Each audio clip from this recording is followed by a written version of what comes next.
रूत दूसरा अध्याय और 9वां वचन। जिस खेत को वो लवते हो उसी पर तेरा ध्यान बंधा रहे और उन्हीं के पीछे पीछे चलना, क्योंकि मैंने जवानों को आज्ञा नहीं दी कि वे तुझे तंग ना करें, और जब जब तुझे प्यास लगे तब तू उन जवानों के पास जाकर पानी पीना जिसे जवान लोग भरते हैं। एक मोआबी को जो है अंदर अनुमति नहीं देंगे खेत में। जब फसल में कट जाता है तब जो बिखर जाता है पीछे, उसी को उनको चुगना होता है। कटने के बाद जो पीछे बिखर जाता है वह इसराइल के गरीबों ही चुग सकते हैं, अन्य जातियों को चुगना नहीं चाहिए, वही कानून है। पर यह कहता है कि तुम अंदर चले जाओ, जो कुछ भी आए चुग जाओ। वो कहता है कि जानबूझ के ज्यादा छोड़ो ताकि वो चुग कर जाए। और अन्य जातियों को जो है यहूदियों के पानी को नहीं पीना चाहिए, क्योंकि अन्य जाति हैं वहां पे जो काम करते हैं वो अन्य जाति नहीं बल्कि यहूदी हैं। पर वो कहता है कि जहां पर वो जाके पानी पीते वहीं तुम भी जाकर पानी पियो।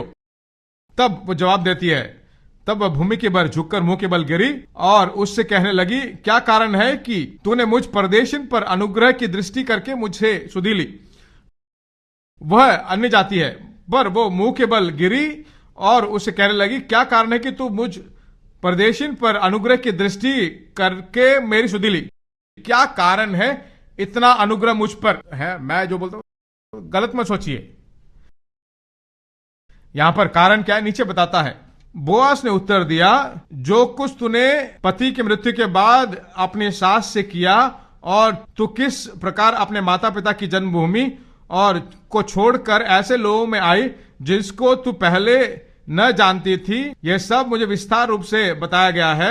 यहोवा तेरे कार्य का फल दे और इस्राएल का परमेश्वर यहोवा जिसके पंखों तेरे तू चरण के नीचे आई है तुझे पूरा बदला दे।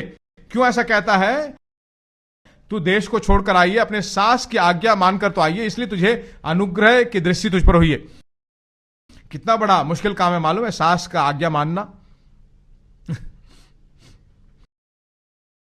सभी बहुत कठिन है। देखिए, मां का आज्ञा मानना बहुत ही मुश्किल है, अब सास का आज्ञा मानना बहुत बड़ा कष्ट है ना। वह सास बहुत अच्छी सास थी, सभी सासों की आज्ञा मान नहीं सकते, हम बैलेंस ले जाते हैं। पर यहां पर यह सास बोलती है, तुम जाओ, बहुत बूढ़ी हो गई हूं, अब एक और बच्चा उत्पन्न करके तुझे देकर शादी नहीं करवा सकते। उसे कहा तुम चले जाओ, तो वो कहती कहीं भी मैं नहीं जाऊंगी। वह सास जो अपनी बेटी से भी अच्छा उसे संभालती थी, है ना। ऐसा देखिए, तुम क्या बोलते हो, तुम लकीर खींचो तो ऐसी खड़ी रहेगी बहू। बहू का मतलब क्या है? बहू का मतलब है दूसरी बेटी। दो आंख की तरह, एक आंख बेटी तो दूसरी आंख बहू। हाँ, तो ऐसा हो तो कोई भी बहू आज्ञा मान लेगी। यहां भी होना चाहिए, इसे भी छोड़ना नहीं चाहिए। अगर ऐसा है तो आज्ञा मानना और अनुग्रह की दृष्टि वहां पर होगी।